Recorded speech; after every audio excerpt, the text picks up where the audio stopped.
El KGB ha sido una de las más eficientes agencias de seguridad de todo el mundo. El KGB, el Comité para la Seguridad del Estado de la Unión Soviética de los primeros años, fue disuelto en 1991. Esta plaza moscovita, justo enfrente de los cuarteles generales del KGB, se llamaba Dzerzhinsky, en honor del primer jefe de seguridad bolchevique. Ahora ha vuelto a llamarse Lubianka, su nombre original.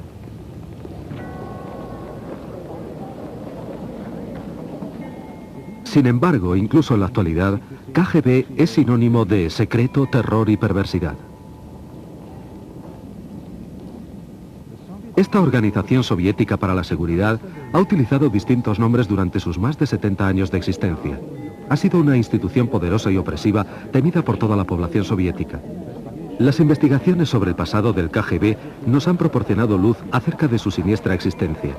El KGB y sus antecesoras han jugado un papel de la mayor importancia en la historia de Rusia.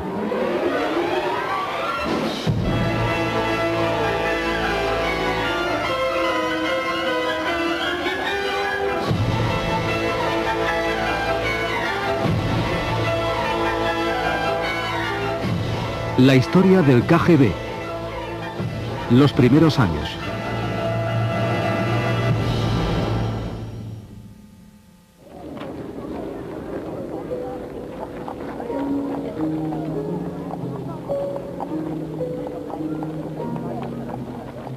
Tras la Revolución de Octubre, los bolcheviques necesitaban organizar una policía secreta.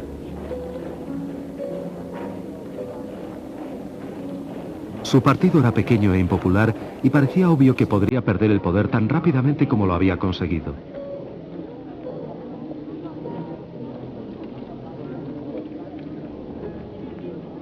El 7 de octubre de 1917, a instancias de Lenin, el Soviet de los Comisarios del Pueblo estableció la Comisión Extraordinaria de todos los rusos para combatir la contrarrevolución y el sabotaje, la infame Cheka.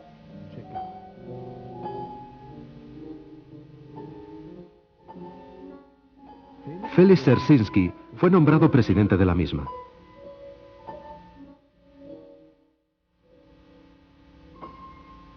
Nacido en 1877, en el seno de una familia polaca noble pero modesta, Dzerzhinsky fue educado en el seno de la religión. Antes de cumplir 20 años, se unió a los revolucionarios y fue arrestado y encarcelado numerosas veces. Fue elegido para el Comité Central Bolchevique en 1906 y era miembro del Comité Revolucionario Militar que estaba detrás de los sucesos de octubre de 1917.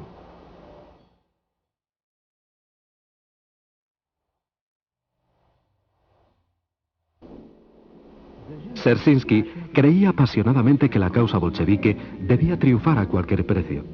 Se le conocía como el más honesto caballero de la revolución y también como el inquisidor general.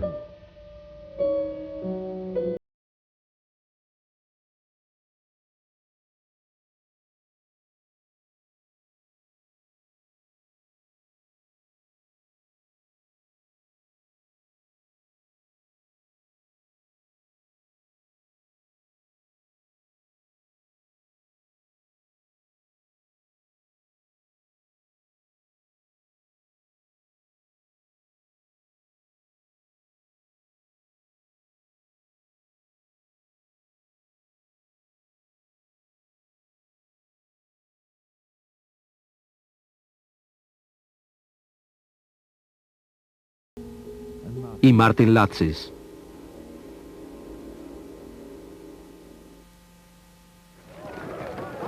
Los bolcheviques asignaron a la Cheka misiones de extrema importancia.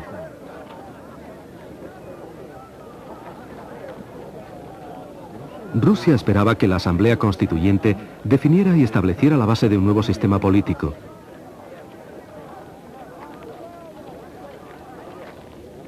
Muchas personas confiaban que así se podría acabar con el poder de los bolcheviques. Las facciones contendientes se preparaban para la lucha en el Parlamento.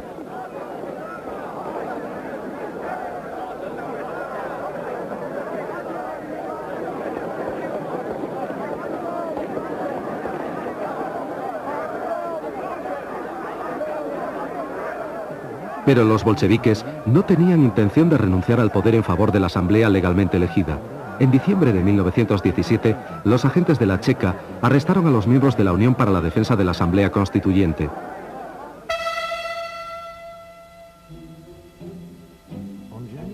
El 5 de enero de 1918, las tropas bolcheviques aplastaron una manifestación de sus seguidores.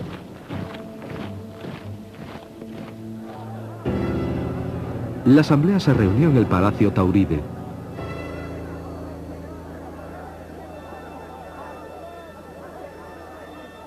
Al día siguiente, guardias dirigidos por agentes de la Checa encerraron a los delegados en el interior del edificio.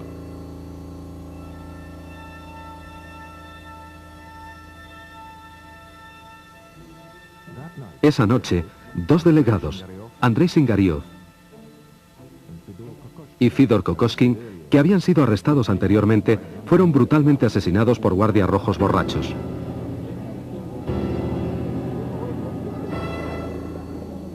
Los asesinatos conmovieron a todo el país y la Checa se vio obligada a arrestar a los dos asesinos. Pero de alguna manera se las arreglaron para soltarles sin castigo y el caso fue cerrado.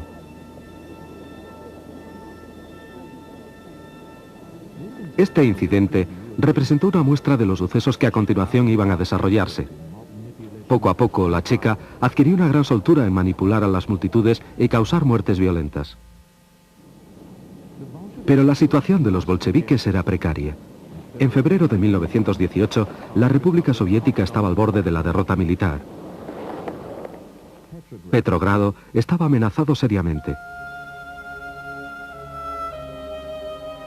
Lenin firmó el siguiente decreto: la patria soviética está en peligro. Con él, los agentes de la Checa estaban autorizados a fusilar en cualquier momento y lugar a agentes enemigos, criminales, especuladores, agitadores contrarrevolucionarios y espías alemanes. La Checa podía ejecutar a cualquiera. No se necesitaban pruebas concluyentes de culpabilidad. Esto le permitió mantener una férrea disciplina en la retaguardia del Ejército Rojo.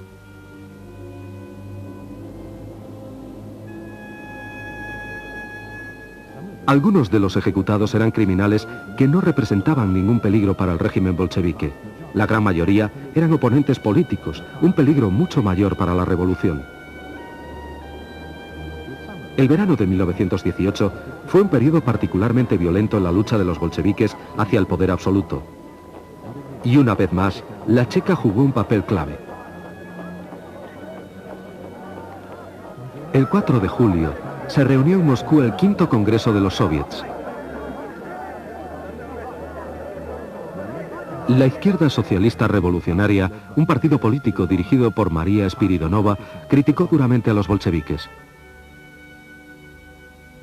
La Checa tomó represalias. El 6 de julio, Yakov Blyunkin, un miembro del partido de la izquierda socialista revolucionaria, que era también agente de la Checa, asesinó al conde Mirbach, embajador de Alemania. Lenin acusó a la izquierda socialista revolucionaria de intentar provocar una guerra contra Alemania.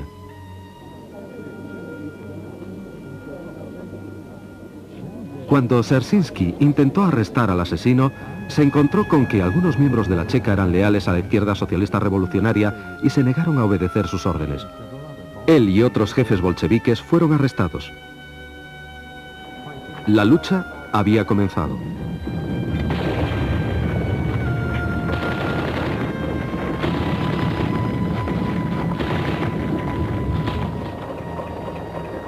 La suerte contra los socialistas revolucionarios estaba echada. 2 días más tarde, refuerzos a las órdenes de Jakub Peters, adjunto a Dzerzhinsky, redujeron a los insurgentes y arrestaron a los dirigentes de la izquierda socialista revolucionaria.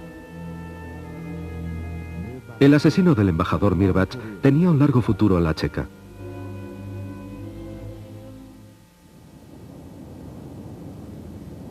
Como resultado de la revuelta de julio, los bolcheviques se hicieron fuertes en el poder, pero todavía no estaban seguros. Su siguiente paso sería el terror organizado.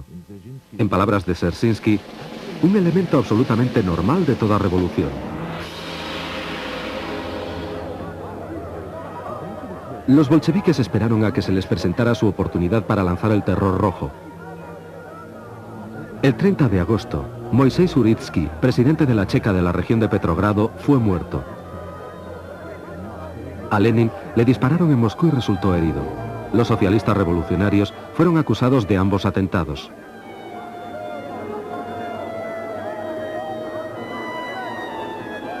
La respuesta fue tan rápida y tan bien organizada que muchos historiadores creen que los asesinatos fueron orquestados por la Checa. Una hora después de que Lenin fuera herido, sin información fidedigna sobre el atentado, Yakov Sverdlov anunció que la clase obrera se vengará por medio del terror contra todos los enemigos de la revolución.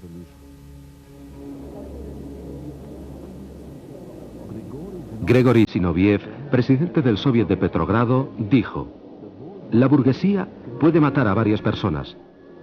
Nosotros podemos eliminar a una clase entera.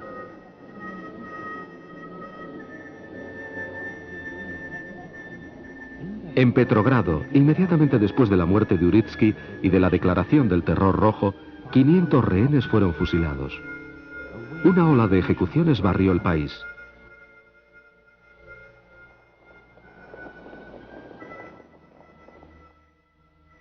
Ahora, las unidades locales de la Checa, compuestas exclusivamente por bolcheviques, eran extremadamente eficientes.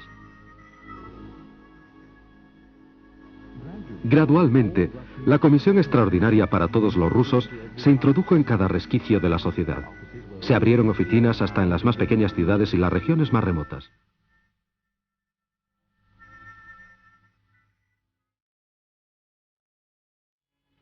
En febrero de 1919, Mikhail Kedrov dirigía el Departamento Especial para la lucha contrarrevolucionaria y el espionaje en el ejército y en la marina.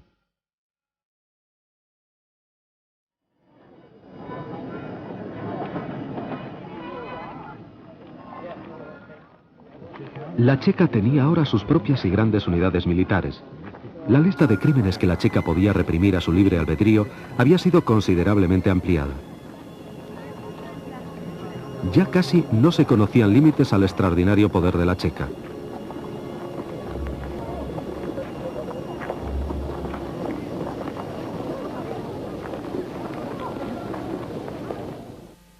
A principios de 1919, Dzerzhinsky y Stalin inspeccionaron conjuntamente el frente del Este.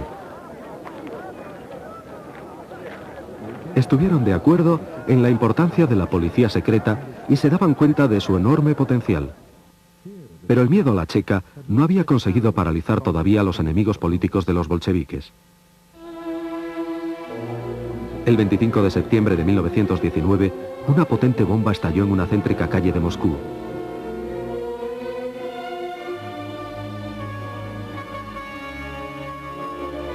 La carga, de 25 kilos, destruyó el edificio donde el comité del partido de Moscú se encontraba reunido en conferencia. El dirigente bolchevique moscovita Vladimir Zargovsky y 11 personas más murieron. 55 resultaron heridos.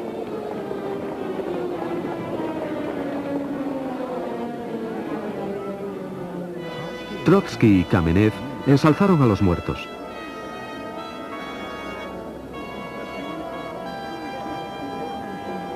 Mientras tanto, la Checa se había puesto a trabajar. Al principio, Dzerzhinsky sospechó que el partido Izquierda Socialista Revolucionaria y el Centro Nacional eran responsables de la bomba. Cientos de miembros de las dos organizaciones que ocupaban diversos cargos fueron fusilados inmediatamente.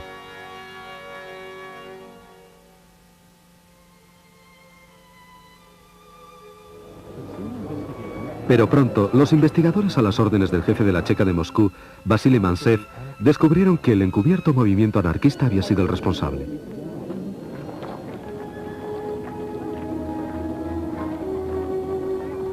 Al cabo de 2 semanas, pisos francos, imprentas clandestinas y talleres de explosivos fueron descubiertos y eliminados. Nadie puso en tela de juicio las ejecuciones injustas. La mayoría de los miembros de la Checa ni siquiera las consideraron un error.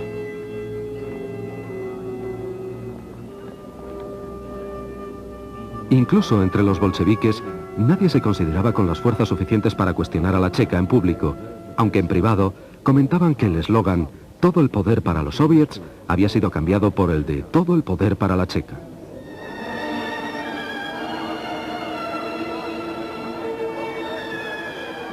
Sin embargo, muchos creían que todo esto estaba justificado por la peligrosa situación militar y política de los soviets. Las victorias de la guerra civil resultaban muy costosas.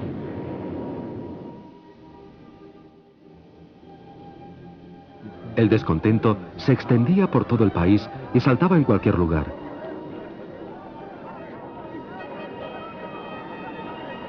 Los bolcheviques llamaban a estos brotes conspiraciones contrarrevolucionarias.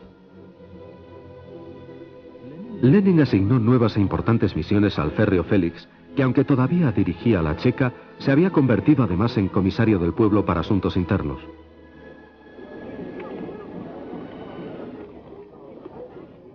Al mismo tiempo, se hizo cargo del reclutamiento de trabajadores y presidía la comisaría de medios de comunicación.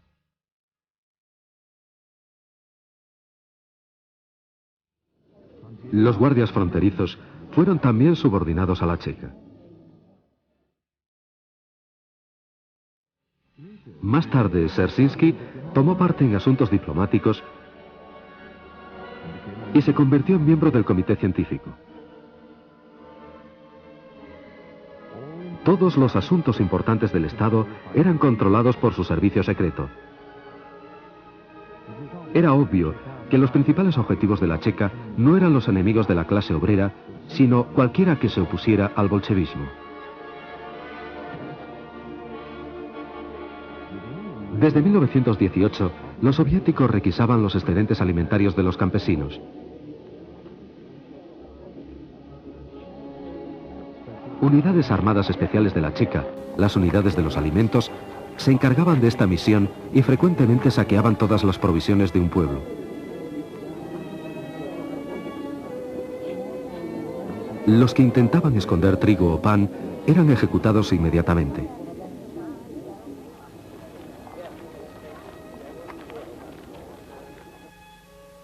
Las revueltas campesinas se hicieron frecuentes.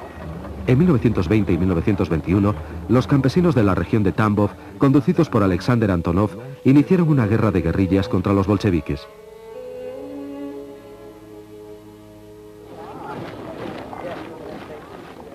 El gobierno soviético respondió con incursiones de castigo. Los efectivos del Ejército Rojo que luchaban contra Antonov fueron reforzados con destacamentos especiales de la Checa, incluyendo la unidad acorazada organizada por el mismo Dzerzhinsky.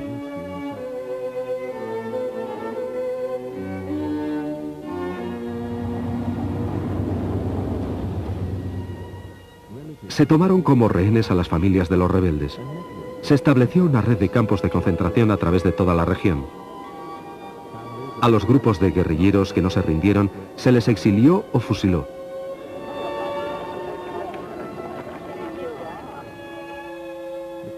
El punto álgido se alcanzó en el verano de 1921, cuando agentes de la Checa se infiltraron en los cuarteles generales de Antonov, sofocando sin piedad el levantamiento campesino.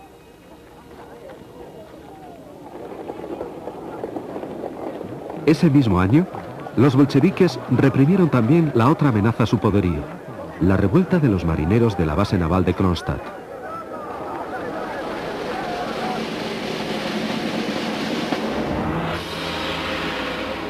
Cuando la Checa no podía reprimir a los marineros rebeldes, las unidades del ejército intervenían decidiendo el final de la resistencia.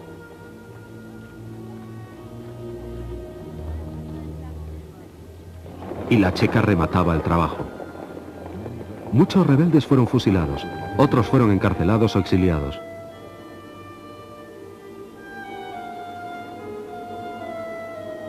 Todo esto ocurrió poco después del 1 de mayo.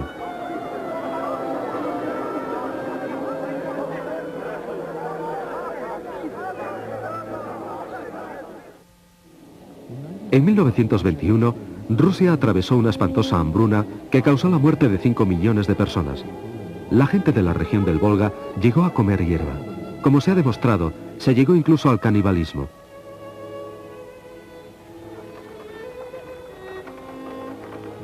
Los labradores huían de sus pueblos tratando de sobrevivir.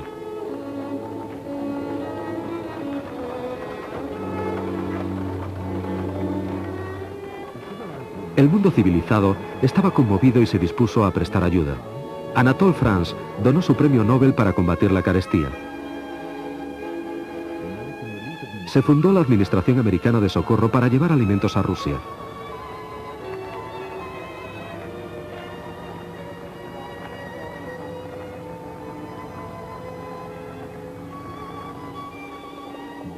El explorador noruego del Ártico, Fridtjof Nansen, visitó las zonas azotadas por el hambre y pidió un esfuerzo para conseguir la ayuda necesaria.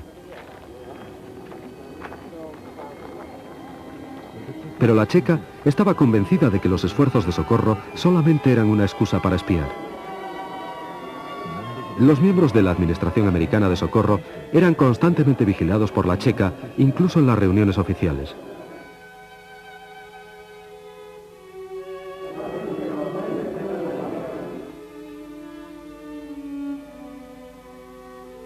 Muchos fueron detenidos. La Iglesia Ortodoxa rusa, dirigida por el patriarca Tijón, recogió donativos para los hambrientos campesinos.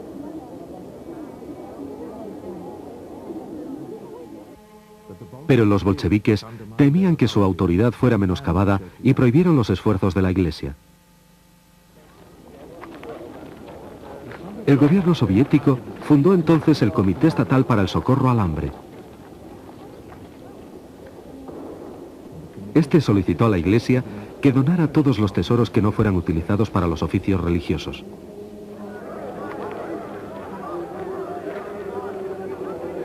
En realidad, esto representaba una maniobra auspiciada por la checa para adueñarse de todas las posesiones de la Iglesia.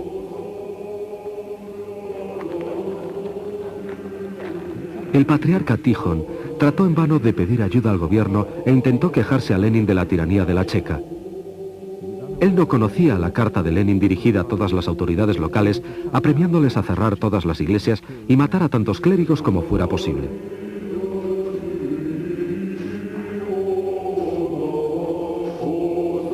La insistencia del patriarca acabó con su arresto domiciliario y su posterior destierro al monasterio de Donskoy, donde murió en 1925 en fecha no determinada.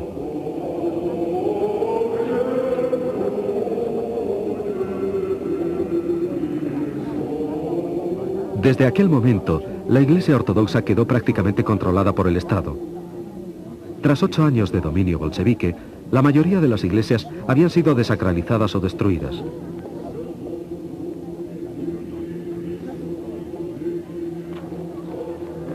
De las 96 iglesias de Petrogrado, solamente quedaban abiertas al culto 7. Los monasterios fueron reducidos a campos de labor para miles de religiosos socialmente extraños.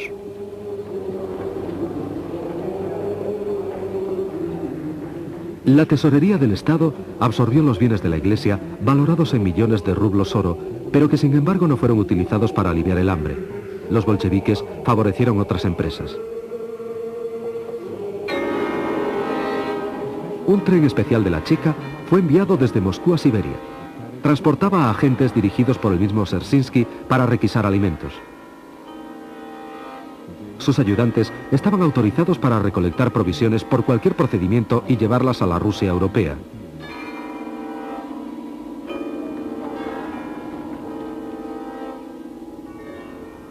Cuando Dzerzhinsky volvió de su viaje por el pan en febrero de 1922, ya no era el jefe de la Checa, sino el presidente de la agencia política principal, la GPU, creada en el seno del Comisariado Popular de Asuntos Internos, la NKVD.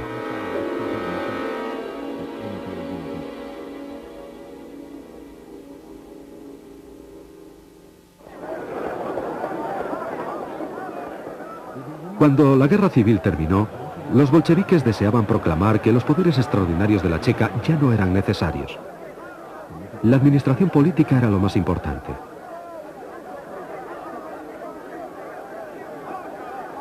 El régimen soviético se encargó de eliminar a los que se oponían abiertamente a él y trató de descubrir a sus adversarios ocultos. La solución de Dzerzhinsky era sencilla. La GPU debe llegar a ser la sucesora de las gloriosas tradiciones y hazañas de la Checa.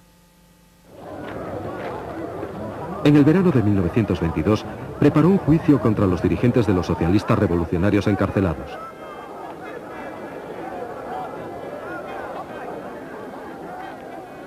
fue precursor de los juicios para la galería que Stalin llevó a cabo en los años 30.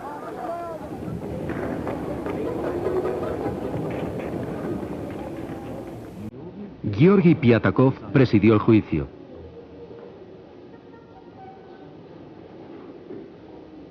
Nikolai Krylenko y Anatoly Lunacharsky fueron los acusadores. Los asistentes al alto tribunal eran en su mayoría agentes de la GPU vestidos de paisano.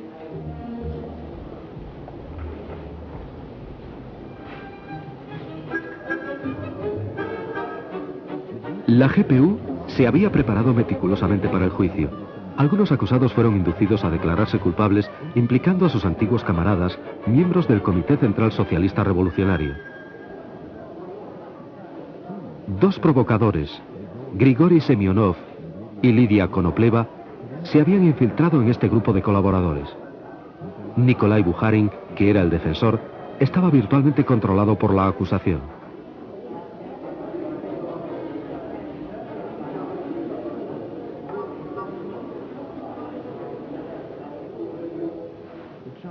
Las acusaciones, que iban desde provocar la guerra civil hasta la intentona de asesinato de Lenin, no tenían base. Sin embargo, Krylenko solicitó la pena de muerte.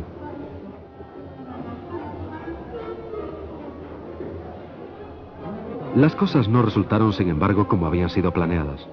Los que amañaron el juicio no estaban satisfechos. Los acusados no se asustaron y no confesaron. Rehusaron declararse culpables y acusaron al régimen bolchevique de tiranía y de torturar a los testigos.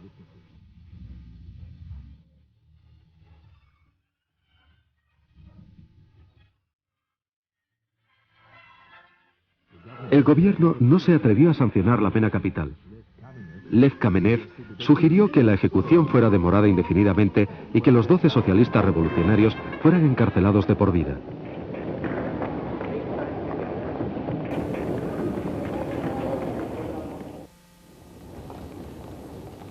Los socialistas revolucionarios resultaron un grave compromiso para la GPU, que había tenido mayor éxito con las actividades de la Comisión para la Mejora de la Vida de la Infancia, creada en 1921 y que había sido dirigida por el incansable Dzerzhinsky. De acuerdo con el comisario popular de educación Lunacharsky, Dzerzhinsky creía que el comisariado de educación era inadecuado y necesitaba la experiencia de la Checa.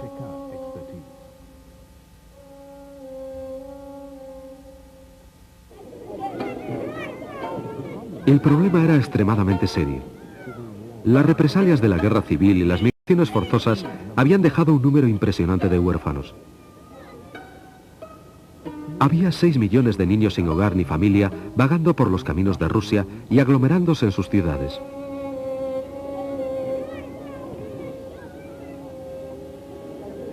Los objetivos de la Checa al fundar esta comisión eran no solo mejorar las condiciones de vida de la infancia, sino disminuir a su vez la delincuencia infantil. Se construyeron orfelinatos especiales en toda Rusia bajo la supervisión de la Checa GPU. Les dieron amparo, ropas, comida y educación elemental.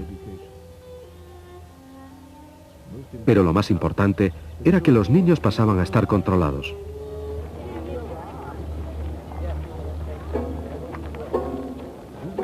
Los delincuentes juveniles fueron enviados a reformatorios donde la reeducación se llevaba a cabo por medio del trabajo.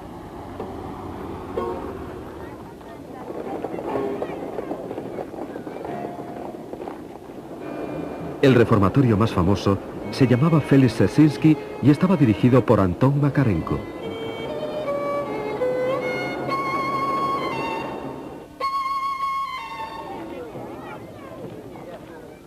En diciembre de 1922, los soviets celebraron el 5º aniversario de su servicio secreto.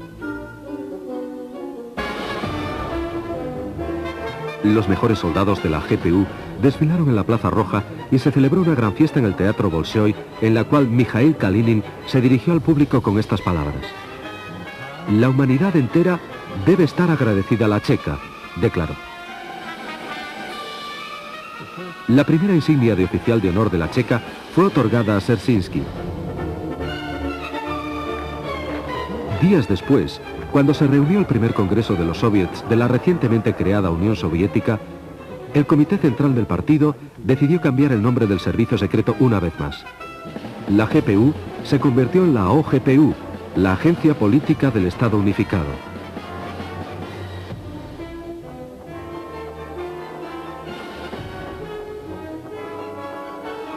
Esta organización debía vigilar no solamente a Rusia, sino a toda la Unión Soviética.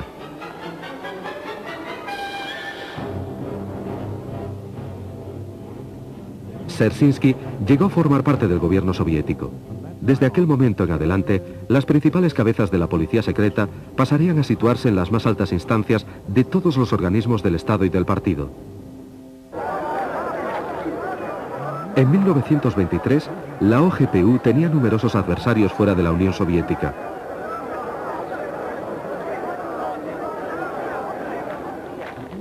El enemigo recurrió con frecuencia a atentados terroristas. El distinguido diplomático soviético Vlakov Borovsky fue tiroteado a quemarropa en Lausanne. En Rusia, la OGPU, famosa por sus métodos terroristas, deploró el asesinato y organizó una protesta pública contra el asesinato político.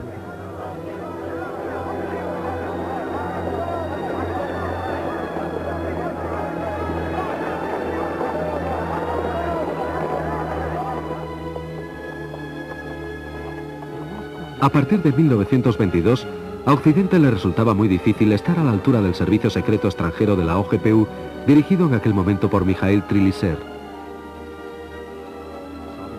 La influencia soviética era especialmente importante en Persia y Afganistán.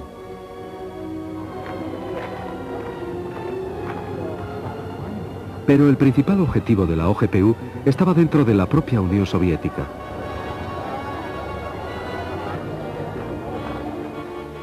Lenin estaba muy enfermo y era esencial elegir un sucesor.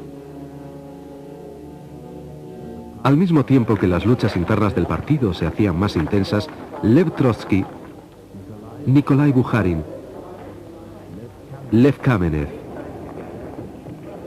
Grigori Zinoviev y Mikhail Tonsky parecían destacar como candidatos principales en la batalla por el poder. Pero solo 3 personas poseían realmente el poder. Trotsky, que controlaba el Ejército Rojo, Dzerzhinsky con la OGPU y Stalin con los aparachiks del partido. El odio a Trotsky unió a Stalin y a Dzerzhinsky.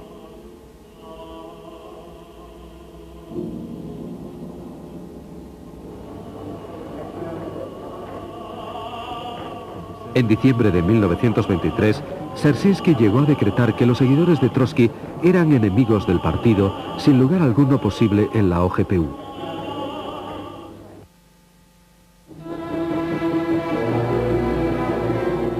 El día 21 de enero de 1924, Lenin moría.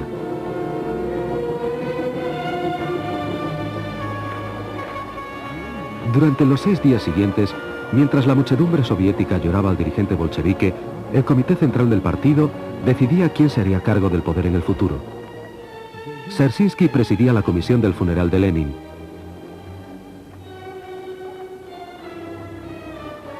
Cinco días después, pasaba a ocuparse del Soviet Supremo de Economía Popular sin haber renunciado a su puesto principal de jefe de la OGPU. Stalin continuaba siendo secretario general del partido bolchevique. Lenin se había opuesto abiertamente, pero con la ayuda de la OGPU, su testamento y sus últimas disposiciones fueron ocultados a la organización del partido y a sus miembros.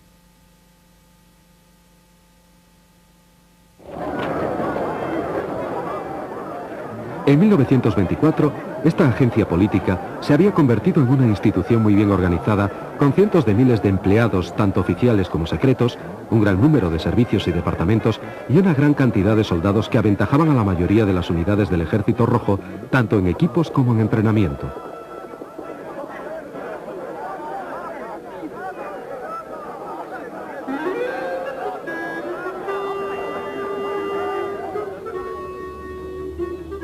El presupuesto anual de la OGPU, incluyendo a los guardias fronterizos y a las unidades militares, era de 4 millones de rublos oro.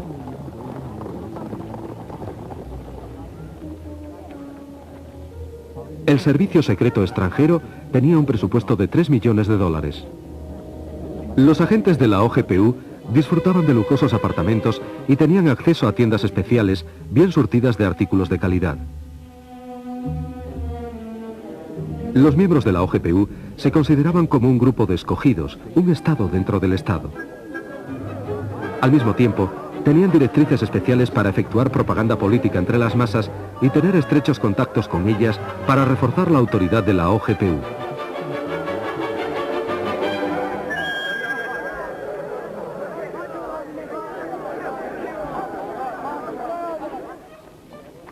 Dirigidos desde arriba, muchos organismos soviéticos suministraban auxilio a las distintas unidades de la OGPU. Podía considerarse como la indestructible conexión entre el pueblo y el servicio secreto.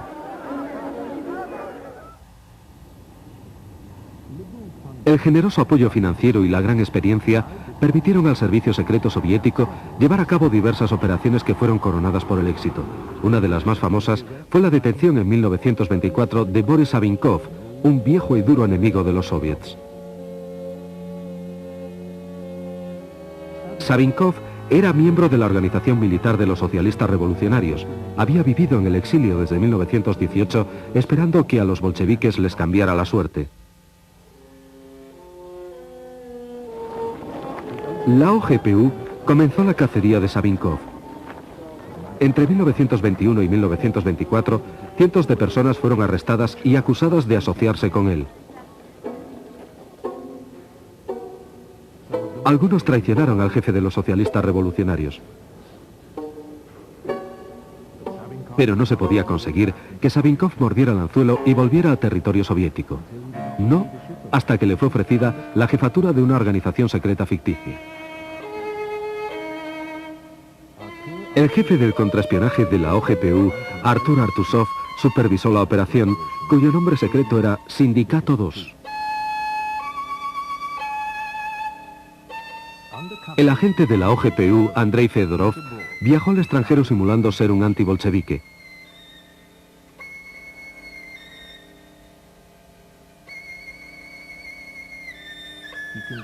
Convenció a Savinkov que los rusos esperaban su vuelta. Después de que Savinkov y sus compañeros cruzaran la frontera, el adjunto a Artuzov, Piliar, los detuvo en Minsk. El tribunal emitió un veredicto sensacional.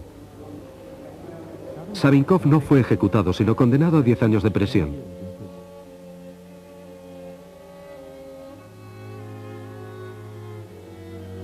Sin embargo, en mayo de 1925 se cayó de una ventana de su prisión. La OGPU dictaminó que había sido un suicidio.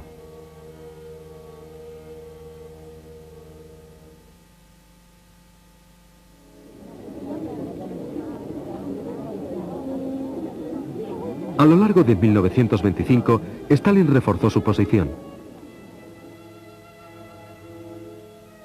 Su maniobra más importante fue cesar a Trotsky como jefe del Ejército Rojo.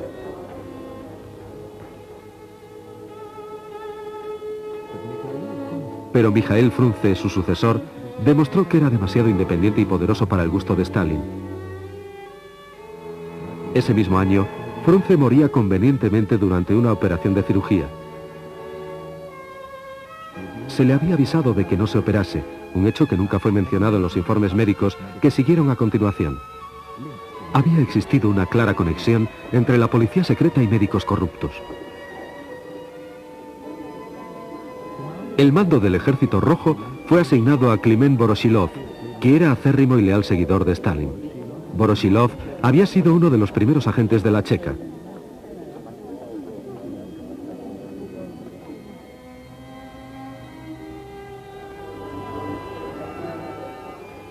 En 1925 tuvo lugar otra lucha intestina por el poder en el seno del partido. Con el firme soporte de Dzerzhinsky, Sergei Kirov se convirtió en secretario de la organización del partido de la ciudad de Leningrado. Sustituyó a Grigori Zinoviev, jefe de la nueva oposición, y estaba resuelto a comprobar la creciente influencia política de Stalin.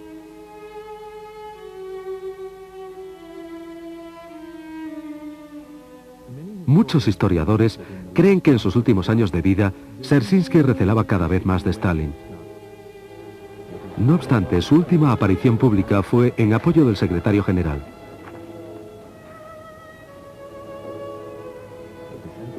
En el pleno del comité del 20 de julio de 1926 se mostraría crítico ante los oponentes de Stalin, Georgi Piatakov y Lev Kamenev. Inmediatamente después de su discurso, Dzerzhinsky sufrió un colapso. El médico acudió a atender al enfermo bastante tarde. 2 horas después, Dzerzhinsky moría en brazos de su subordinado, Abram Belenki.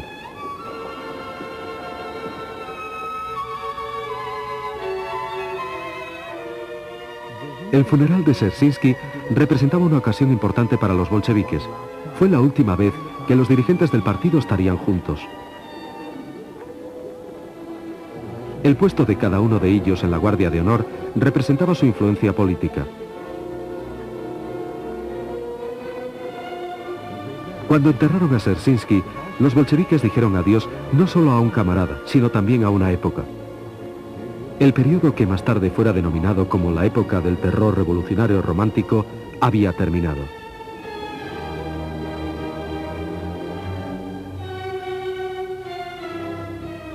El 30 de julio de 1926, Vyacheslav Meszynski se convertía en presidente de la OGPU. Meszynski había nacido en 1874. Se licenció como abogado en la Universidad de San Petersburgo y se afilió a los bolcheviques en 1902. Después del golpe de octubre, Meszynski fue nombrado comisario popular de finanzas y después cónsul general en Berlín. En 1919 fue transferido a la Checa y llegó a ser posteriormente adjunto a Dzerzhinsky.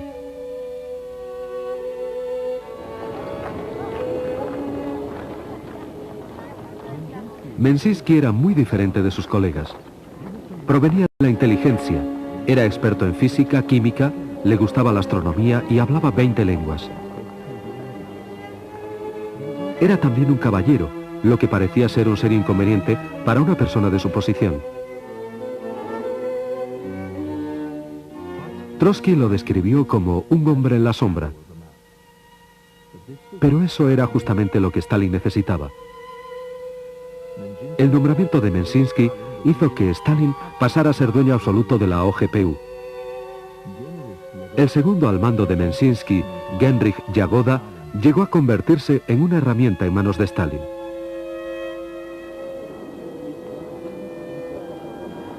Stalin forjó su reino de terror utilizando a cada paso a la OGPU.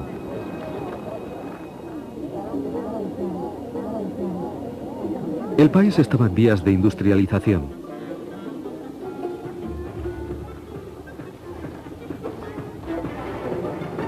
Los grandiosos planes y los caprichosos plazos de tiempo eran imposibles de alcanzar. La cuidadosa planificación de los proyectos de construcción y el duro trabajo de los obreros se desperdiciaban debido al caos, a la mala dirección y a la falta crónica de los suministros más necesarios.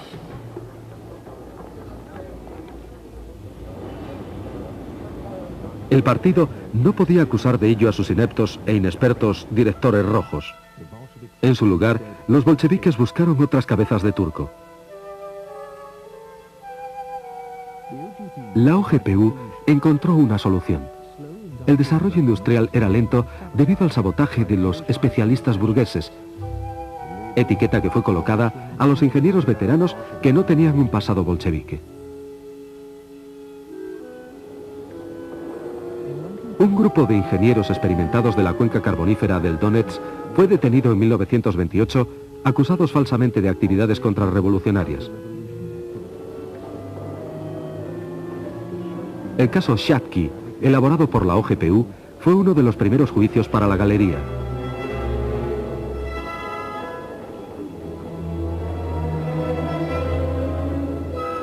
Stalin no estaba contento con los resultados. Solamente 16 de los 58 acusados se declararon culpables. A pesar de intensas investigaciones, el acusador Nikolai Krylenko no pudo presentar pruebas concluyentes de los graves delitos de los acusados. El Tribunal Supremo, presidido por Andrei Vyshinsky, sentenció a 11 ingenieros a la pena capital, pero el gobierno rehusó sancionar la sentencia y solamente fueron encarcelados.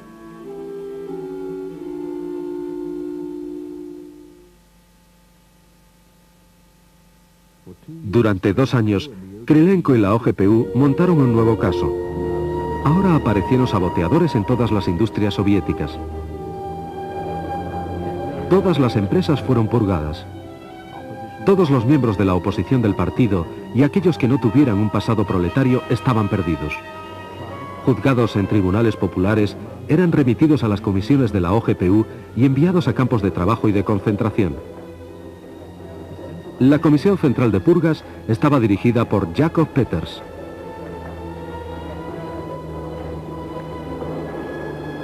Más tarde, en los años 30, el figurado e inexistente partido industrial, el Prompartilla, fue cargado con las culpas. La OGPU corrigió sus primeros errores. Solamente había esta vez 8 acusados. Muchos de ellos confesaron humildemente falsos crímenes y fueron testigos de la acusación. El profesor Leonid Radmin, el supuesto dirigente del Prompartilla, y los otros 7 acusados habían sido forzados por la OGPU para que confesaran.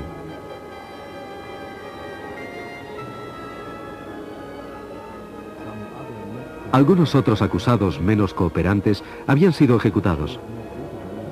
En una representación teatral de Gracia, se sentenció a muerte a aquellos que confesaron, pero se les conmutó la sentencia 2 días después por una pena de 10 años de cárcel.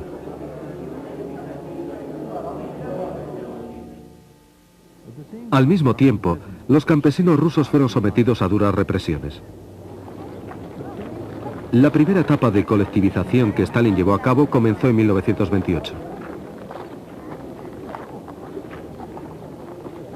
Millones de campesinos que no deseaban ir a las granjas colectivas fueron represaliados. Los kulaks, o campesinos ricos, fueron exiliados. Cualquier labrador podía ser considerado un kulak. Estas acciones de represalia fueron disfrazadas como lucha contra los kulaks.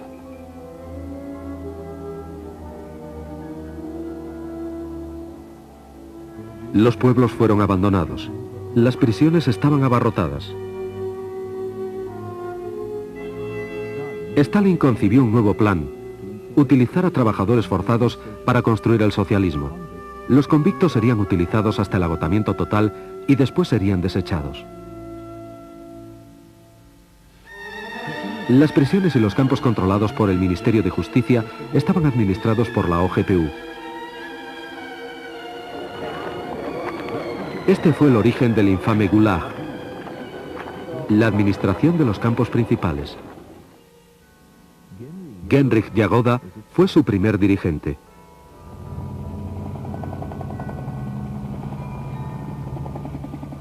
Solovki fue el campo de pruebas del Gulag. En 1923 se inauguró un campo de concentración modelo en la zona del monasterio Solovetsky. Desolado y en ruinas, estaba situado en unas islas a 40 kilómetros de la costa del frígido Mar Blanco. Durante los 6 meses de invierno no había contacto con tierra firme.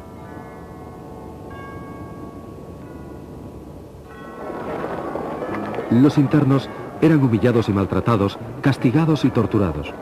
Muchos fueron ejecutados sin juicio alguno.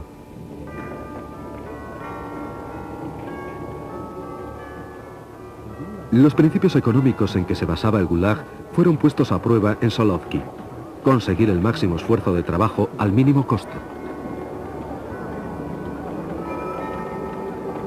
En 1926, el campo de Solovki consiguió una producción de madera valorada en 63.000 rublos. En 1929, esta cifra se había elevado a 3,5 millones de rublos. Un año más tarde, llegaba a los 10 millones.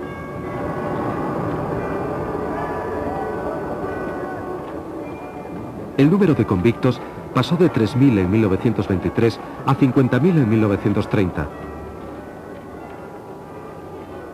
La productividad aumentó 10 veces. Esta era la economía del Gulag.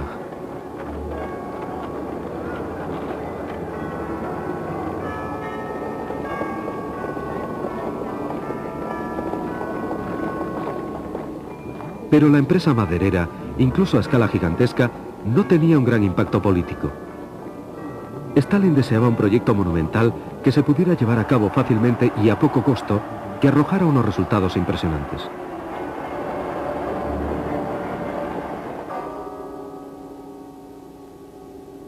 La construcción de un canal entre los mares Blanco y Báltico comenzó en septiembre de 1931. Miles de sentenciados serían sacrificados en este gigantesco proyecto supervisado por la OGPU.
Los bolcheviques se dieron cuenta enseguida que tenían que conservar el poder que habían conseguido en octubre de 1937.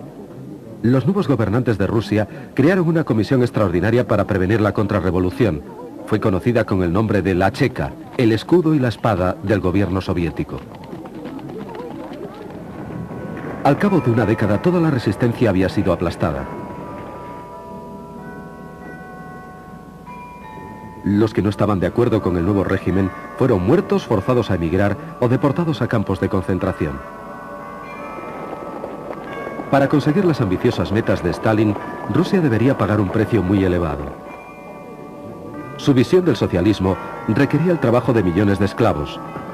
La Organización para la Seguridad del Estado, conocida como la Administración Política del Estado Unificado, u OGPU, comenzó desde 1922 a cambiar su misión de eliminación de la oposición a suministrar trabajadores forzados para la construcción del infame Gulag.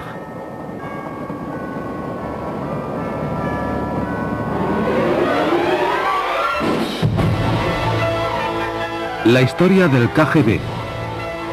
Segunda parte, los profesionales.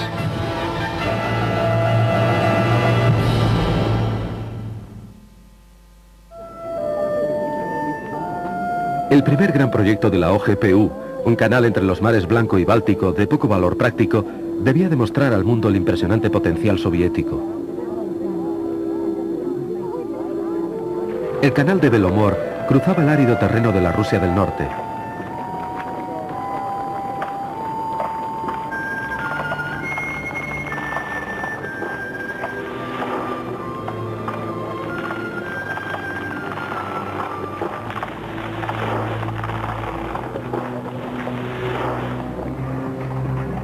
Millones de metros cúbicos de rocas y tierra fueron excavados a mano.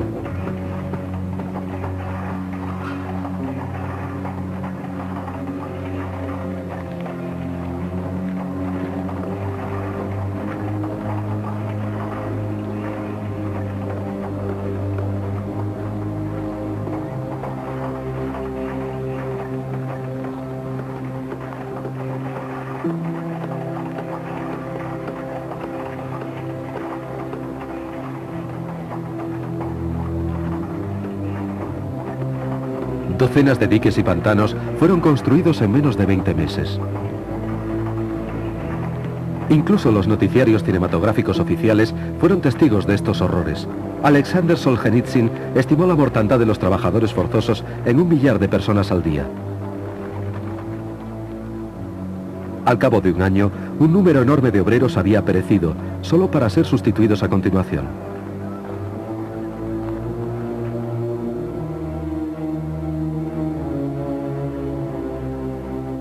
El canal fue terminado en el tiempo previsto.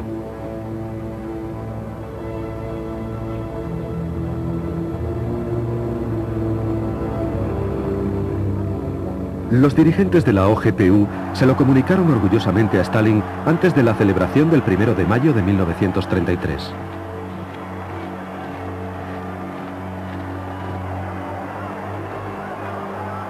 El proyecto había sobrepasado todas las expectativas. Solamente se habían gastado la cuarta parte de los 400 millones de rublos presupuestados.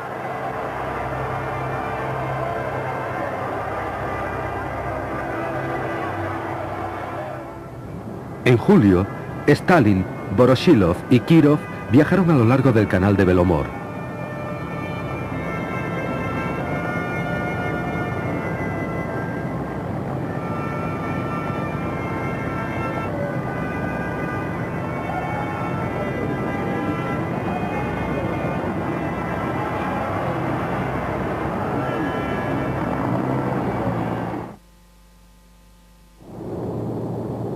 La OGPU pasó a encargarse de otros proyectos. Desde 1932 a 1937 fue construido un canal de 130 kilómetros entre Moscú y el Volga. Las condiciones en las que se trabajaba eran ínfimas. Esta nueva ruta unía a la capital soviética con los 5 mares, pero a un costo humano desmesurado.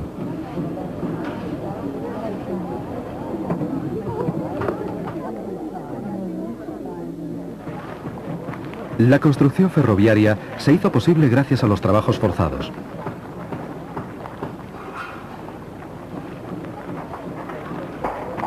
Los prisioneros del Gulag construyeron enormes complejos industriales en los Urales, Siberia y en el lejano norte.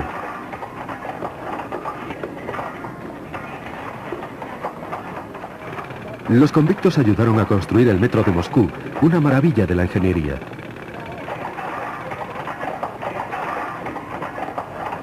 Los cortometrajes oficiales solamente mostraban a obreros entusiastas.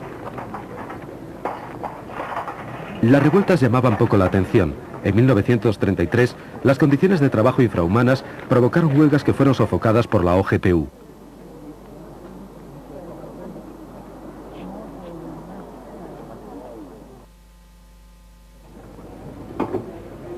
La seguridad soviética deseaba tener el control total de la población.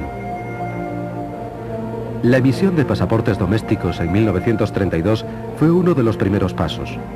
Solo aquellos que tenían todos sus papeles en regla pudieron obtener la documentación. La más ligera irregularidad en el historial de una persona era motivo de prisión. Ahora el gobierno podía también supervisar y limitar los viajes.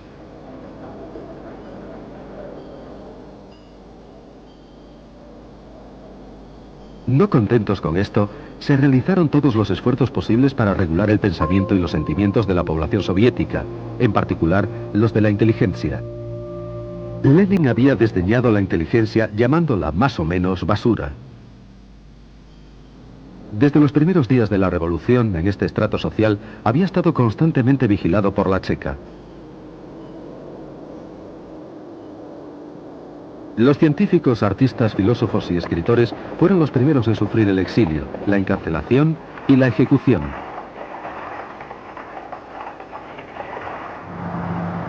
En 1922, la OGPU deportó a 200 prominentes intelectuales. Los que permanecieron en Rusia tuvieron que soportar un peligro manifiesto. Con frecuencia, los agentes de la OGPU se ganaban falsamente la confianza de intelectuales eminentes.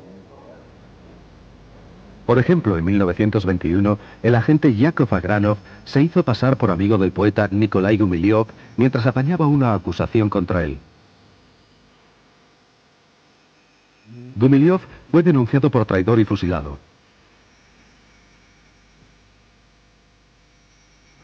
Agranov se hizo entonces amigo de otro poeta, Vladimir Mayakovsky. En 1931, Mayakovsky supuestamente se suicidó.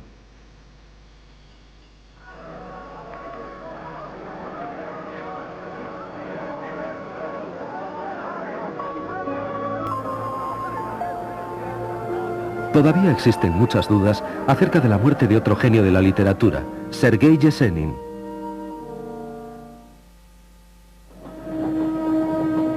El escritor Máximo Gorki estaba también muy estrechamente vigilado por la OGPU. En 1928, Gorki aceptó en su residencia de Italia una invitación del gobierno soviético para volver a su patria. El delegado jefe de la OGPU, Henryk Jagoda, asumió la responsabilidad personal del éxito de la vuelta a Rusia y de su simultánea reeducación.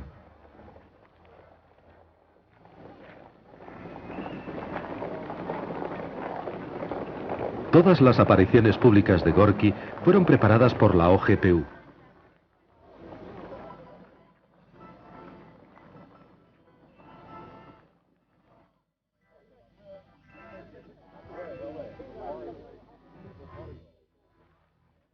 La gente que le rodeaba, incluyendo su cocinero y su jardinero, fueron seleccionados y controlados por la policía secreta. Se tomaron grandes trabajos para que la realidad soviética le pareciera idílica a Gorki. Se le permitió vivir con lujo.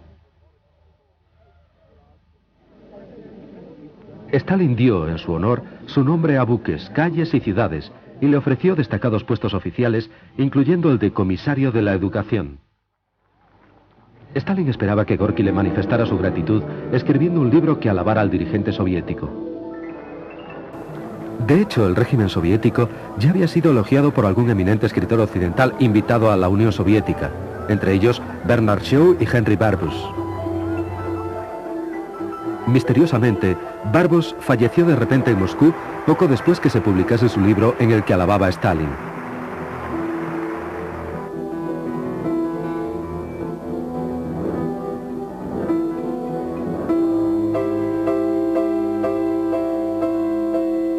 Pero Gorki no quería escribir un libro sobre el jefe del partido. A diferencia de los escritores extranjeros, él conocía las implicaciones del socialismo de Stalin. La colectivización de la agricultura acabó en una hambruna que se llevó, incluso en la estimación a la baja de la OGPU, 3,5 millones de vidas. Entre Stalin y Gorki comenzó a crecer la tensión. El escritor fue aislado. No se le permitía salir de la Unión Soviética. En 1934, Gorki sucumbió a las presiones y aceptó a dirigir la Unión de Escritores Soviéticos que estaba manejada por el partido.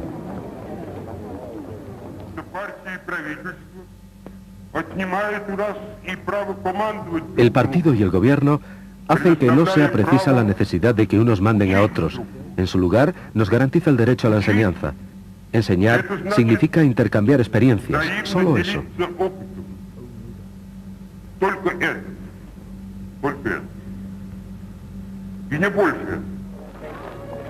Con Gorki como escudo protector, tanto Stalin como la OGPU se aseguraron el dominio en el campo literario. Más de la tercera parte de los 600 delegados del primer Congreso de Escritores Soviéticos fueron víctimas de los horrores de la policía secreta.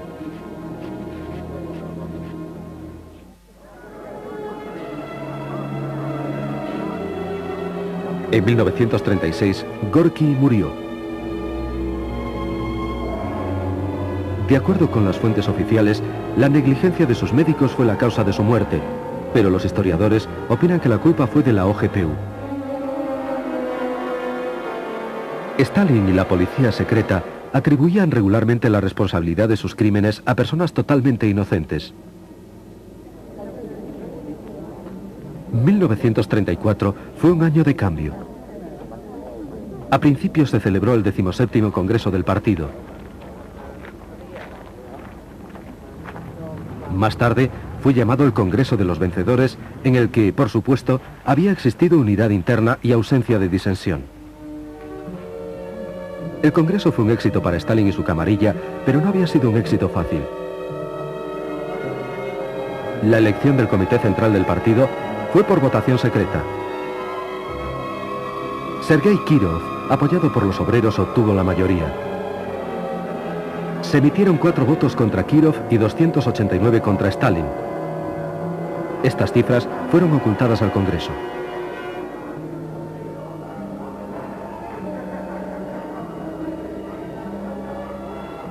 Stalin llevó a cabo un fraude masivo falsificando los resultados. Solo se contabilizaron 3 votos contra Stalin. El equipo de grafólogos de la OGPU descubrió quiénes se habían opuesto a Stalin. Su brazo derecho, Nikolai Yezhov, y sus subordinados incluyeron en la lista negra a los disidentes.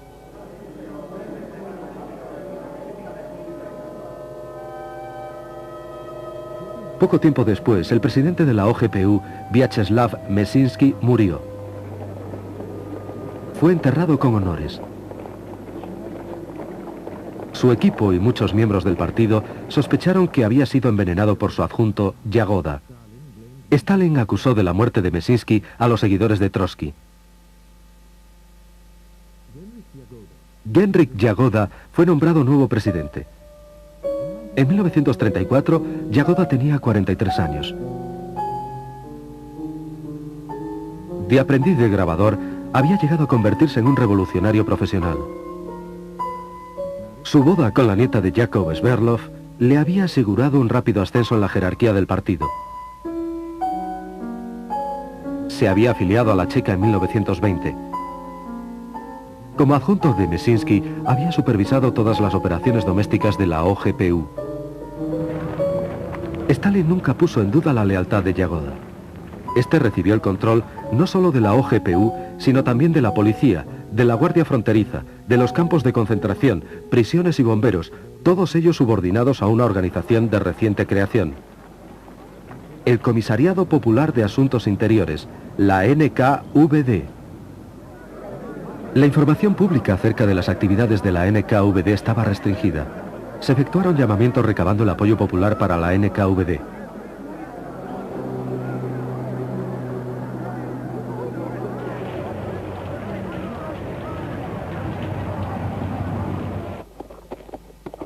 Los noticiarios cinematográficos mostraban a los guardias fronterizos mientras patrullaban a lo largo de la mayor frontera terrestre que existía en el mundo.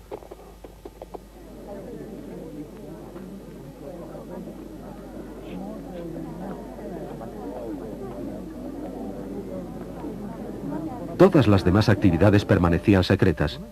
Una de las primeras acciones de Yagoda fue establecer conferencias especiales, organismos punitivos con autoridad para firmar sentencias de muerte sin llegar a ver al acusado.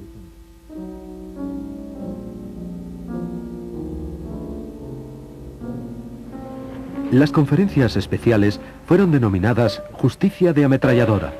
El genocidio de la policía estatal alcanzó todavía mayores proporciones y revistió mayor intensidad. Stalin necesitaba un pretexto para lanzar la más gigantesca campaña de terror de la historia. El 1 de diciembre de 1934 lo consiguió por fin. Sergei Kirov fue herido mortalmente en los cuarteles generales del partido en Leningrado.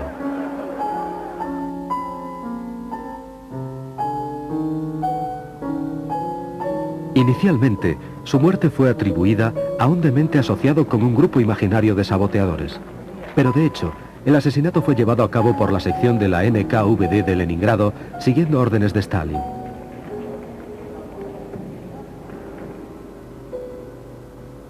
Las pruebas de que un matón de la NKVD había sido el autor de los disparos desaparecieron cuando todos los posibles testigos del asesinato fueron ejecutados. Posteriormente, Stalin acusaría a sus principales oponentes políticos, Grigori Zinoviev y Lev Kamenev, de la muerte de Kirov.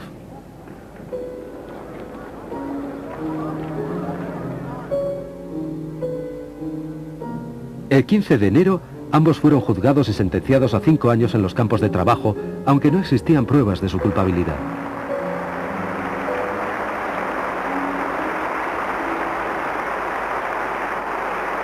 La época del terror había comenzado.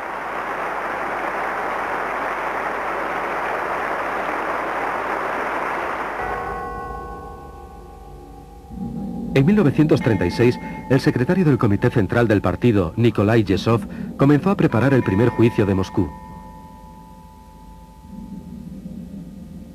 Los acusados fueron culpados de participar en una gigantesca conspiración anti-estalinista que supuestamente ligaba con Trotsky a Zinoviev, Kamenev y otros dirigentes de la derrotada oposición.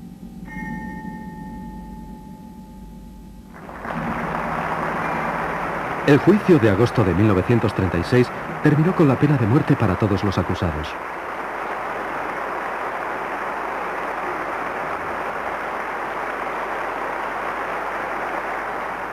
En las semanas siguientes, juicios sumarísimos de la NKVD sentenciaron a miles de personas consideradas como desleales al régimen.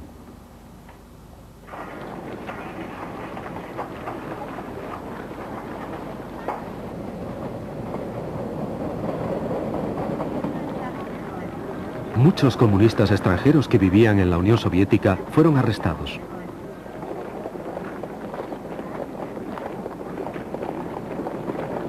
Yagoda reforzó el espionaje en el extranjero. La Guerra Civil Española dio a los agentes de la NKVD la oportunidad perfecta para deshacerse de los miembros disidentes del comunismo internacional.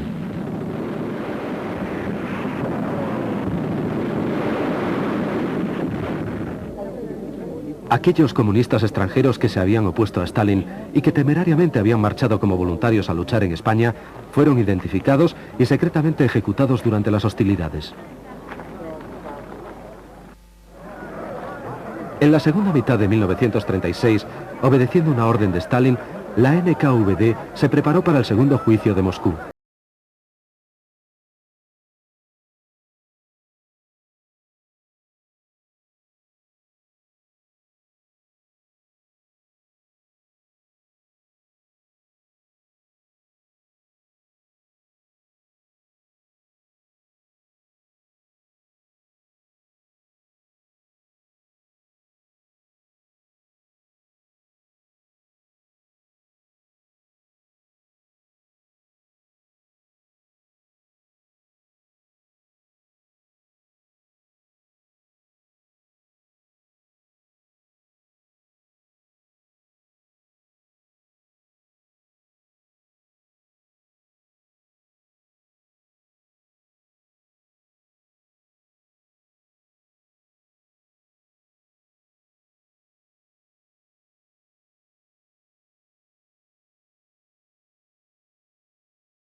Nikolai Yesov se convirtió en la nueva cabeza de la NKVD.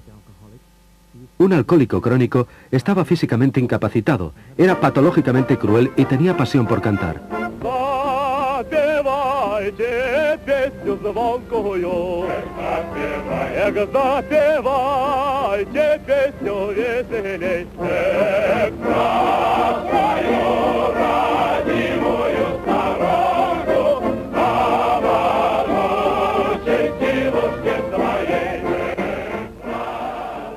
El periodo más espantoso de la historia soviética había comenzado.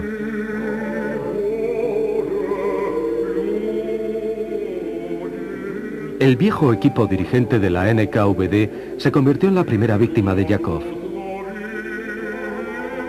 Casi todos los oficiales de alta graduación de la policía secreta fueron convocados a Moscú.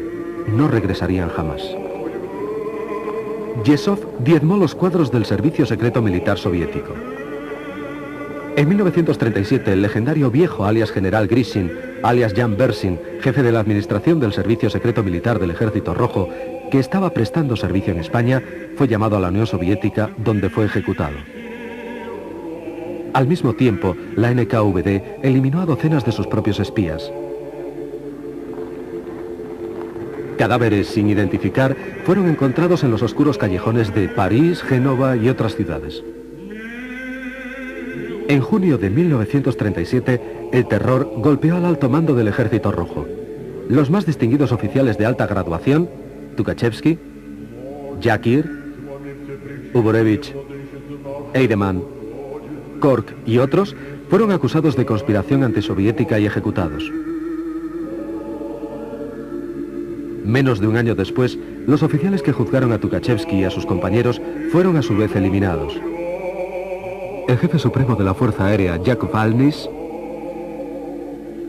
el jefe de ejército del Extremo Oriente, Vasily Blyuker, el jefe de la región militar de Leningrado, Pavel Divenko, y el mariscal Alexander Yegorov perecieron juntamente con decenas de millares de oficiales de diversa graduación y posición.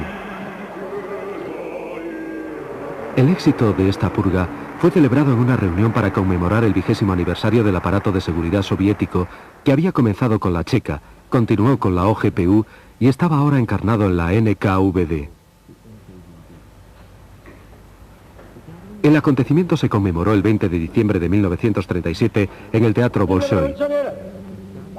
Anastas Mikoyan dijo: cada ciudadano de la Unión Soviética es un empleado de la NKVD. El aniversario fue celebrado también en todo el país.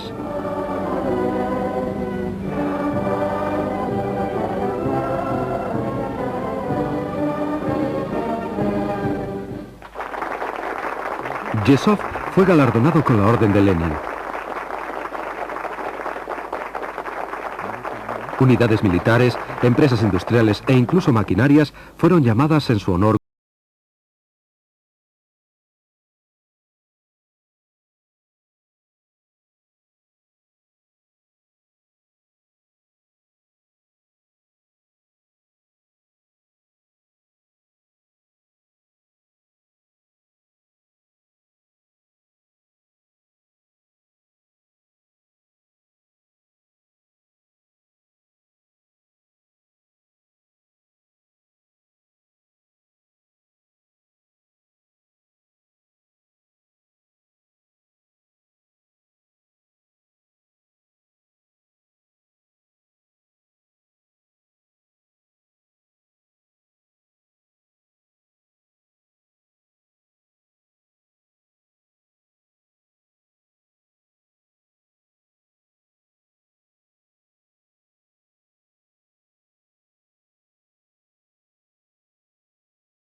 El infame Andrei Vyshinsky representaba a la acusación.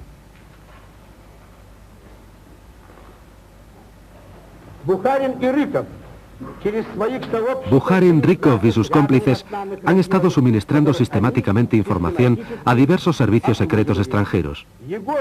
Espías alemanes y polacos han acudido como moscas alrededor de Yagoda. Y él no solo los ha protegido, sino que ha espiado para ellos. Como fiscal, Vyshinsky se basaba en denuncias en lugar.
La justicia había desaparecido del Estado soviético. Se había eliminado sistemáticamente a los viejos bolcheviques y se había declarado la guerra a las masas populares. El futuro de cada individuo era peligrosamente incierto. La NKVD podía arrestar a cualquiera en cualquier parte y a cualquier hora.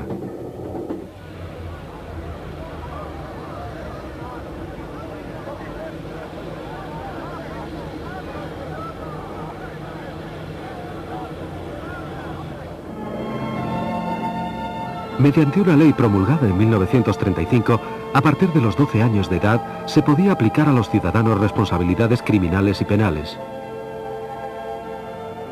Los niños podían ser encarcelados o condenados a muerte.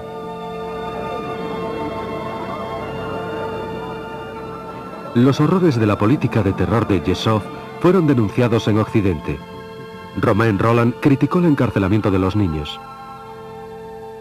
André Gide condenó al régimen de Stalin por fascista.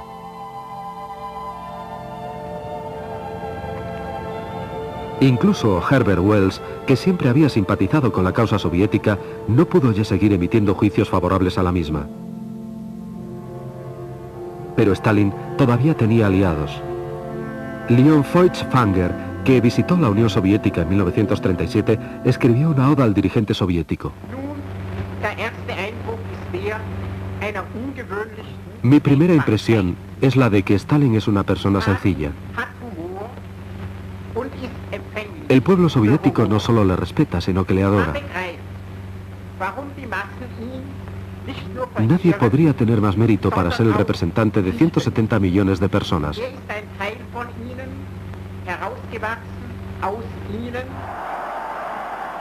Feuchtwanger era uno de los que creía que el socialismo era el remedio de los problemas del mundo moderno. Él prefería a Stalin mucho antes que a Hitler.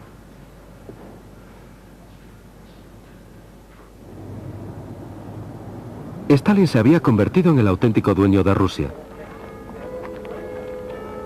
Para él, el terror era una herramienta de uso común para la administración del Estado. Pero necesitaba nuevos ejecutores porque ya iba siendo hora de eliminar a los testigos de sus más recientes crímenes.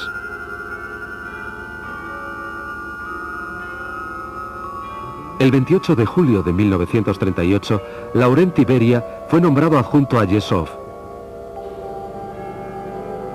A diferencia de otros protegidos de Stalin, Beria no era solamente uno del apparatchik del partido, era además miembro de la policía secreta.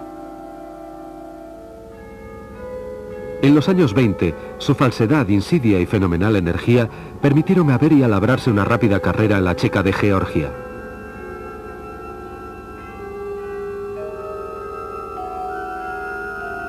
No había cumplido todavía los 30 años cuando había conseguido ya ser su presidente. En 1929 fue nombrado plenipotenciario de la OGPU para toda Caucasia.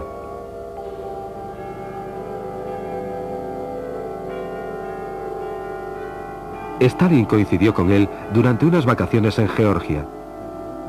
A partir de entonces, Beria continuó su escalada, pero ahora dentro ya de la jerarquía del partido.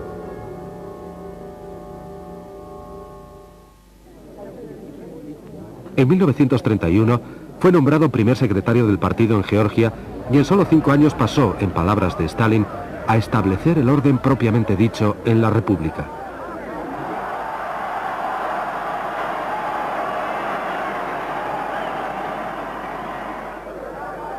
Hacia 1937, Beria se había convertido en el dictador de Georgia, un pequeño Stalin.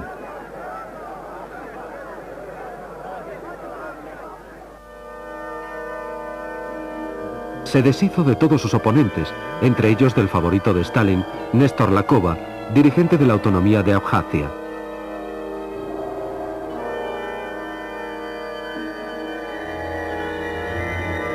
Lakova fue elegido sucesor de Yagoda en la NKVD, pero rechazó el nombramiento. No deseaba abandonar Abjasia, prefirió quedarse para luchar contra Beria por el dominio de Transcaucasia.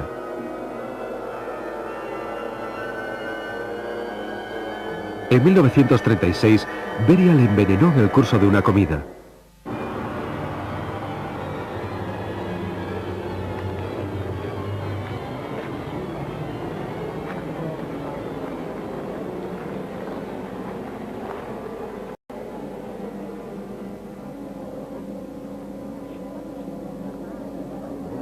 Al año siguiente, todos los parientes de Lakova habían sido eliminados.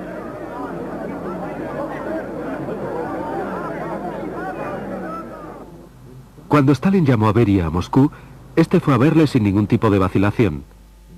Pasó a ser nombrado adjunto de Yezhov y se hizo inmediatamente con el poder.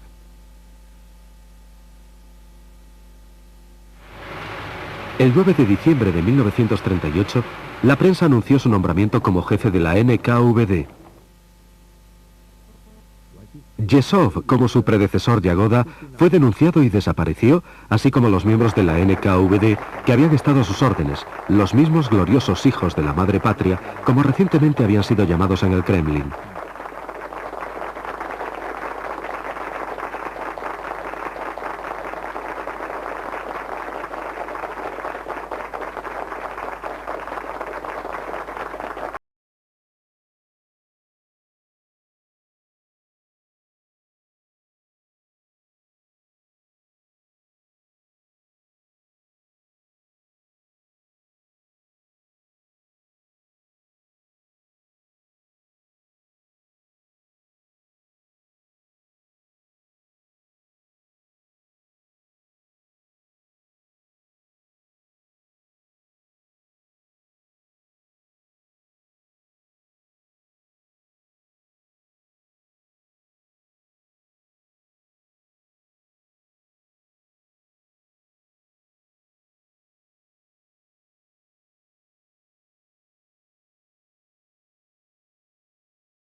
Beria no acabó con las torturas de los prisioneros.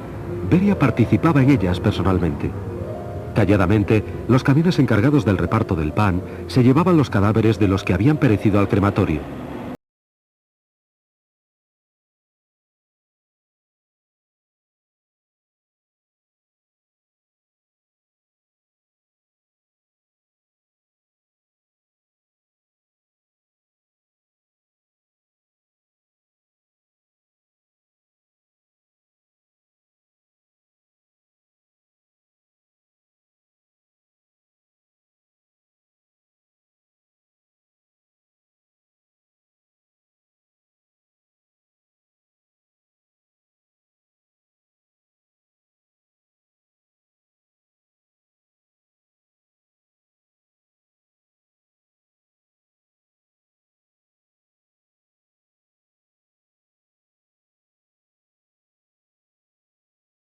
López.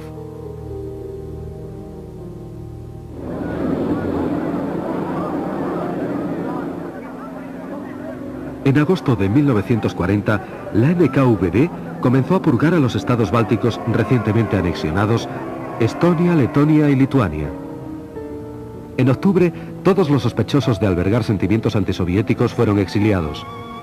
Otros más le siguieron en 1941 y de nuevo otra vez en 1944. En total, más de 700.000 personas.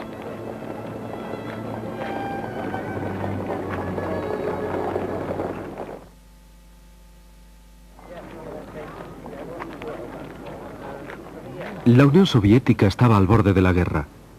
El servicio secreto militar era el área de responsabilidad del comisario de defensa Semyon Timoshenko, pero era Beria quien tenía la información más actualizada sobre la próxima invasión nazi. Él y Stalin fueron los responsables de la catástrofe militar de 1941. Stalin rehusó enterarse de los planes de ataque de Hitler y Beria ignoró intencionadamente la evidencia que en aquellos días iba en aumento.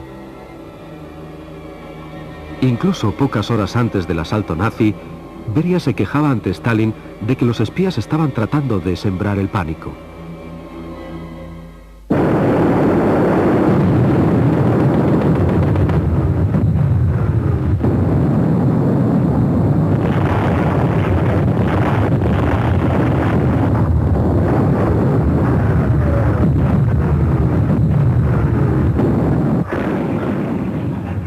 La guerra trajo consigo más trabajo para la NKVD, pero ello no cambió sus métodos. Inmediatamente después del comienzo de la guerra, los trenes empezaron a transportar prisioneros al Gulag. Sus delitos eran diferentes esta vez: crear pánico mediante rumores, no haber entregado receptores de radio ni sus piezas, etc.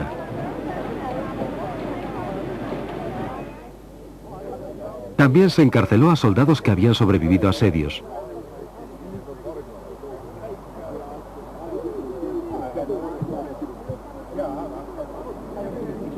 Civiles de territorios ocupados y a los que habían sido prisioneros de guerra de los alemanes.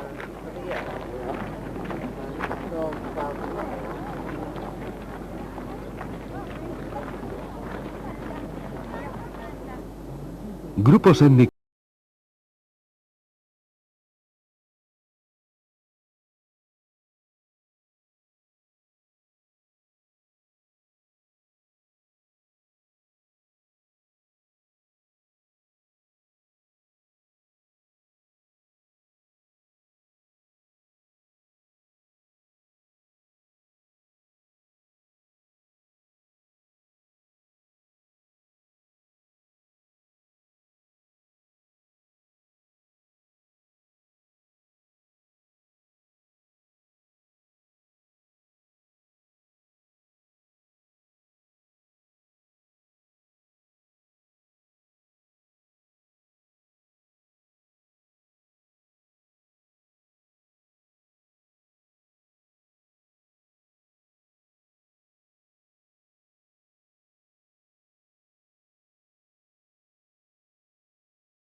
nuclear.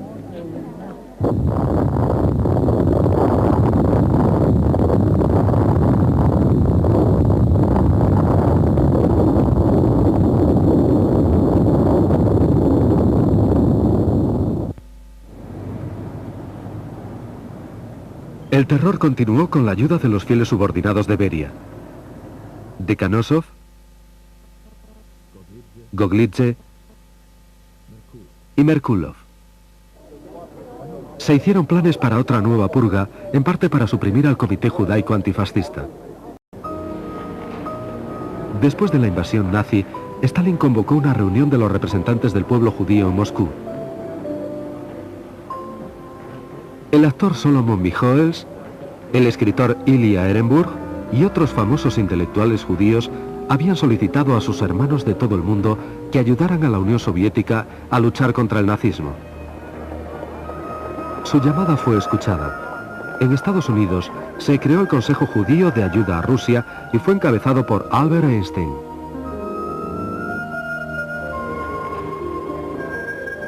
Después de la guerra el comité ya no era necesario. En enero de 1948, su presidente Solomon Michoels fue enviado a Minsk para supervisar unas actuaciones teatrales. Iba acompañado por un experto en arte de la NKVD.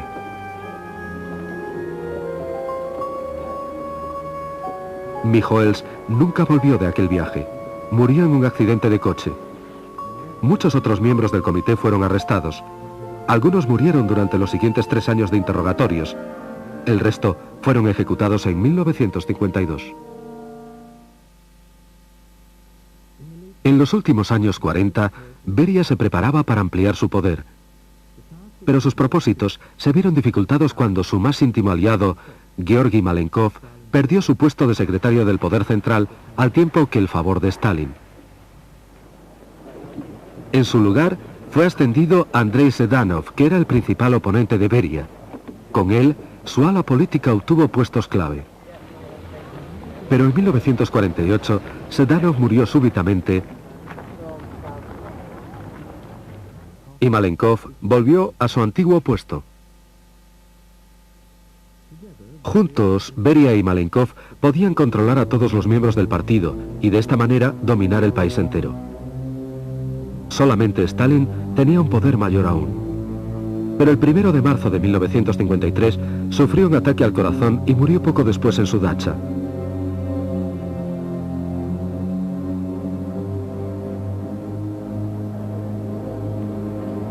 El 9 de marzo, Beria pronunció un discurso de alabanza en el mausoleo de Lenin, dejando caer que él sería el siguiente jefe del partido.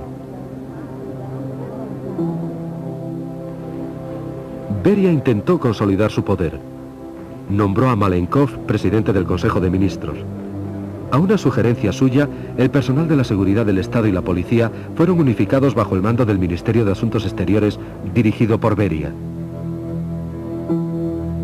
Beria planeaba eliminar a sus rivales de élite del partido: Molotov, Voroshilov, Kaganovich, Mikoyan, Bulganin y Khrushchev, y secretamente puso a sus hombres en alerta.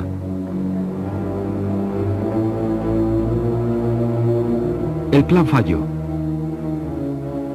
2 diputados de Beria, Sergei Kruglov e Iván Serov, le traicionaron e informaron a Nikita Khrushchev del golpe que se preparaba. Khrushchev se adelantó a Beria y consiguió enseguida el apoyo de todos los dirigentes del Comité Central, en particular de Malenkov y Georgy Zhukov, adjunto al ministro de Defensa. Por orden de Khrushchev, Beria fue arrestado en el Kremlin el 26 de junio de 1953. Medio año más tarde, fue ejecutado.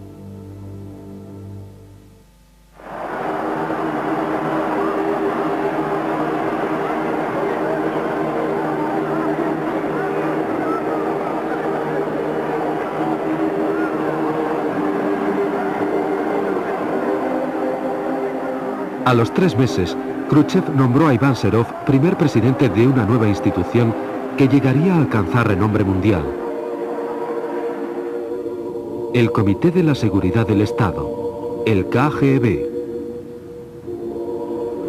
Bajo esta nueva denominación, el Servicio de Seguridad soviético operaría durante más de 4 décadas siguiendo la tradición de la Checa, de la OGPU y la NKVD.